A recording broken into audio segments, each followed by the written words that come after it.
Hello, George, Ashley, the whole Interstate team, and everyone involved, Ohio State, in this project. Hi, I'm Jack Mazzotti.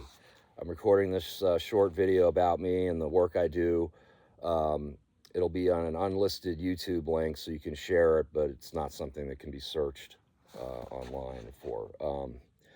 So I wanted to give just a quick background about myself. Short bio, something that I developed in grad school called Sacred Vessels, um, about the plants I use and mushrooms that I use, vet specific issues, um, the intake that I do with veterans or any of my clients. And the big thing is, really what I do and what veterans can expect from what I do. Briefly about me, I'm 53. I did 10 years active duty, break in service. Started out as an 82nd Airborne medic with the infantry. It's where I met Todd. Todd introduced me to George, and that's how that's why I'm making this video. George introduced me to the Interstate program and the major work he's doing with Facebook and his reach for his program. And Substack and podcast. Pretty exciting work, George. Um, like I said, I'm a veteran myself. I've had a deep spirituality since childhood right into adulthood. I'm a born again Christian, which for my work essentially means I believe God made all this medicine for us. And I love God and I love people, and I really try to serve my clients with all of myself when I'm doing that. Um, I've had I had a deep relationship with science, music, art, nature, um, consciousness, world cultures, philosophy, and certainly psychedelic medicine. And one thing I say, they say dogs are man's best friend. I would also say mushrooms are man's best friend, and I've my dogs. They've saved my life more than once, and so have psychedelics. So I really I have a real passion for both those. So um, After I got out of the military, I went to Leslie College. Actually, it was Leslie University. It was Leslie College, but it was Leslie University.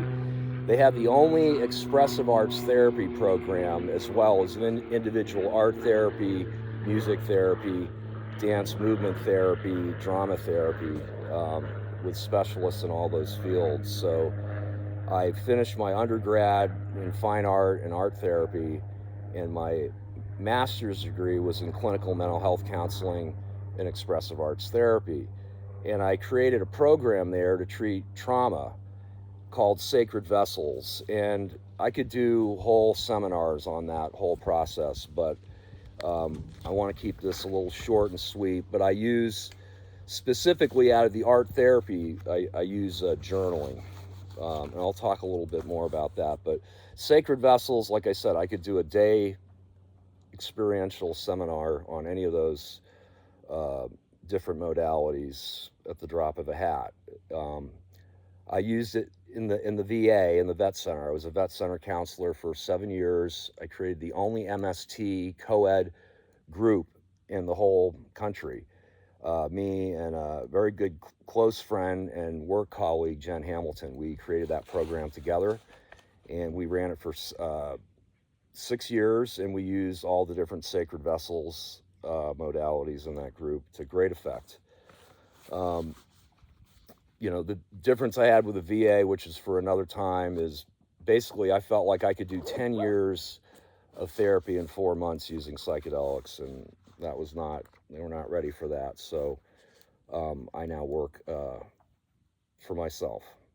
Um, so a little bit about, the plants. I have a huge apothecary from plants and mushrooms and seeds from around the world, every continent except Australia. The Aboriginal medicine is like one of the least understood for obvious reasons. They don't want to tell anyone. Same with Native American. You know, the Trail of Tears killed all the shamans, so we lost a lot of that. Mexican shamans, there's a lot of that being recorded, and the Mazzotti tribe just recorded, I think it's 500 pages of all their knowledge, and it's just for that tribe, but it's the first written document of any Amazonian tribe detailing all their plants and their knowledge of that. So because I have I'm a Westerner, and I love Western science, the real science. I also love the ancient wisdom of the shamans, and so I kind of blend the two. I'm able to create my own medicines and my own brews, including ayahuasca and mushrooms with different admixtures for various purposes, because I study the alkaloids and I study the ancient shamans and how they combine medicine and why they did it and for what purposes. So I'm kind of walking in it's kind of the best of both worlds, I like to see it as, and I'm a fusionist as I'm combining the two to create new combinations that are very powerful.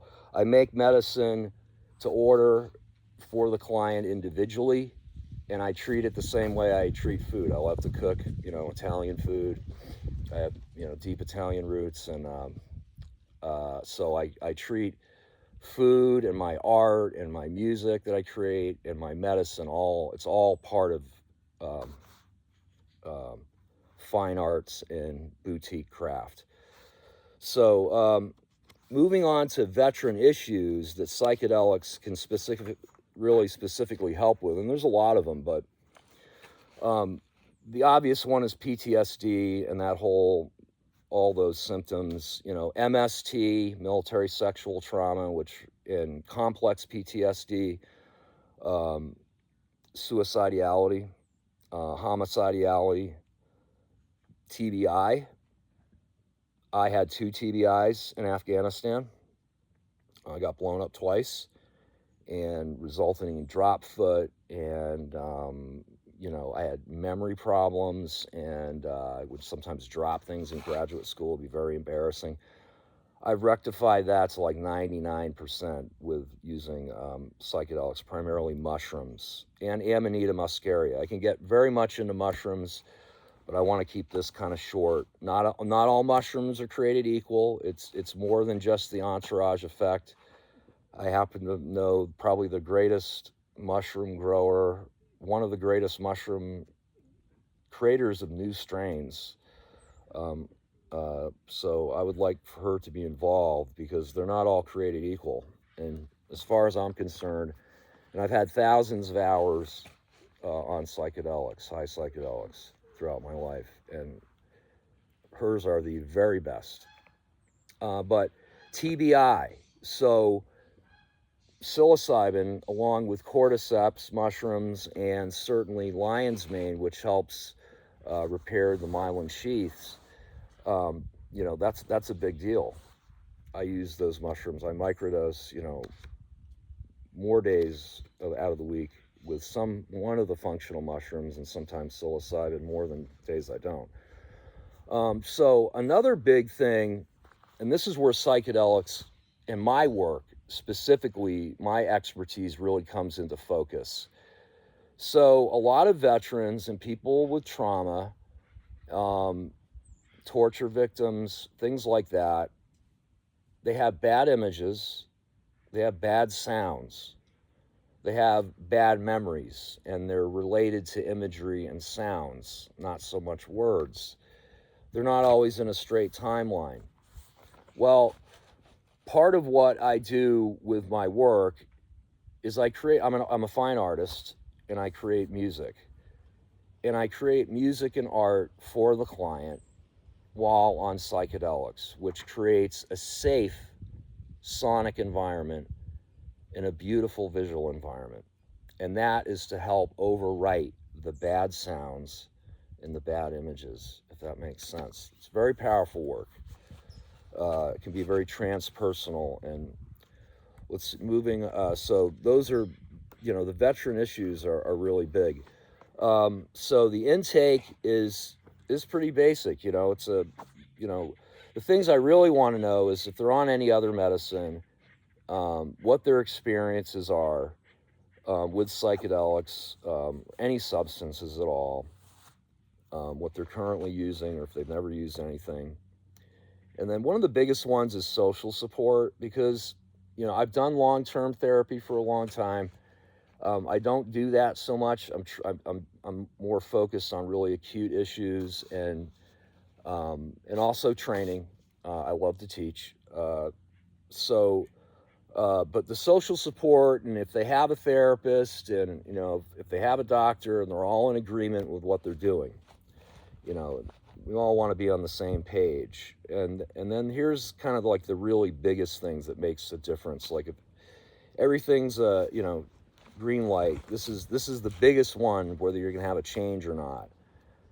It's the openness, and it's really having the student mind. These plants are teachers, but they're not. There are some plants and mushrooms that can be kind of hard, strict teachers, and there's others that are kinder and gentler. And I consider psilocybin to be on the gentler side, far much on the gentler side, versus something like full-blown ayahuasca or salvia divinorum. Mescaline cactus is also a gentle teacher for a different reason. But having the student mind is really important, and being able to have do a trust fall. You kind of have to surrender to the medicine to let it do its deep work, and have I say it's we're going to go from A to C, and we discuss what A is, we discuss what C is, but B is the big question. I don't know what's going to happen in B, but it's going to be something good, whether it's purging emotions and crying things out, or whether it's laughing something out. But and then the biggest thing is the commitment to know why. There's plenty of people that take psychedelics for just entertainment. They don't want to change, and they don't change. The magic in the magic mushrooms is the person taking them. If you know why you're taking it, and you really want to change, you want to improve your memory, you want to widen your window of tolerance for environmental stimuli and not get so triggered, you want to repair your nervous system, you want to have a better relationship with your wife or your husband, then the magic happens. If you want to get off of a substance, you want to stop taking opiates, you want to be off of Suboxone, you want to stop taking fentanyl or methamphetamine, really bad on the West Coast here. So if that's all a go, then we're ready to go. And I'll just briefly talk about some aspects of the experience of taking the medicine. First, you have to journal for a week. That journal will be, it's your trip log. It's your Stargate log if you're a Star Trek fan. I'm not. I'm more Star Wars and Lord of the Rings than I am Star Trek. But it's a journal for your growth that you can look back in time and be like, wow, this is a real marked change. I can really see how I used to get so triggered by these things, and now I know how to regulate my emotions, and I don't do that anymore. So journaling, so important. I could do a 3-hour thing on that alone. I've journaled my whole life. So there's the microdose, which is subperceptual. There's the dose, and then there's the high dose. And there's kind of 3 things that happen, and they can happen at different times, and they can happen simultaneously, and any one trip can be leaning heavier to one of these 3 areas. And so the first one is repair. The second one is recreate or recreation therapy. And then the third one is creation. So repair is getting, that's your nervous system being fixed.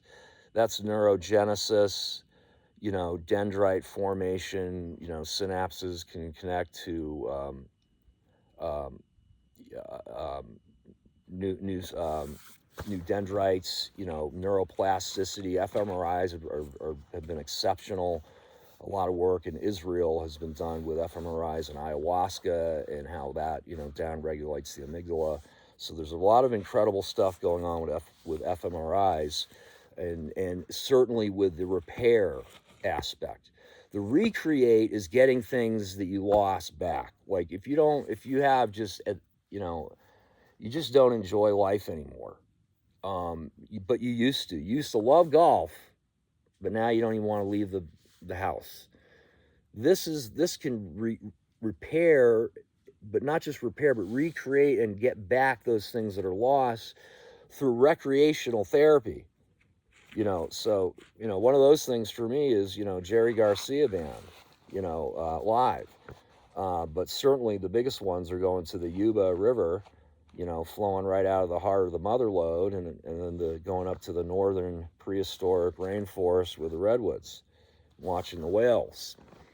And then the third one's creation. That's usually comes after, repair and recreate and recreate has been well established. And creation is where you get new ideas, idea fusion. At high doses, you can have synesthesia, where you can have experiences of listening through your whole body. Different parts of the music can be heard in different parts of the body. It's very mystical, and fascinating. And you can also have idea fusion. A lot of high-end scientists working on particle physics, and people in Silicon Valley microdose and take higher doses to work on their more difficult problems. That's what I call the creation level of psychedelics. So when a person has me as their shaman, their medicine worker, their guide, one thing I gotta say is the medicine is the teacher. I'm the teacher's aide. I'm here to aid the student, which is the client, learn what the medicine wants to teach them, and eventually they learn how to heal themselves. That's what this is so incredible. Some people, it's one and done.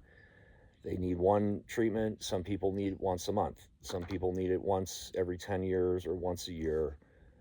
Some people, like myself, use them for, research, and this is like a life's calling and a passion. And so I'm always creating new combinations, and I take them at, very high doses several times in a row before I would ever give a low dose to someone. So I only give things that are absolutely tested, tried, and true. But things people can experience, open eye visuals, closed eye visuals. That's why the set and setting is so important. I like to do things at the Yuba River and at Sumeg California State Park, specifically for the beauty of those places.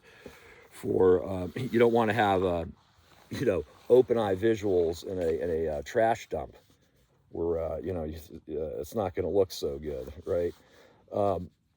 There's also what I call the internal journey and the external journey. Those are on the deeper things, and then the mystical experiences, and then trip reports. People may know about Erowid, EROWID. That is the greatest place if people want to read about mystical experiences that people have had on psychedelics. The last thing I wanted to, my future plans is eventually to have a retreat center where veterans can come, through grants or donations and get, maybe a week-long treatment that would involve possibly hunting and fishing and other outdoor activities with other nonprofits. So I thank you for your time. This was really short. Like I said, I could go on and on, but I realize, everyone has I want to respect everyone's time. So if you have questions or anything you want to ask me, or feedback or ideas, certainly George knows how to reach me. So thank you, everyone. Have a great day. Bye.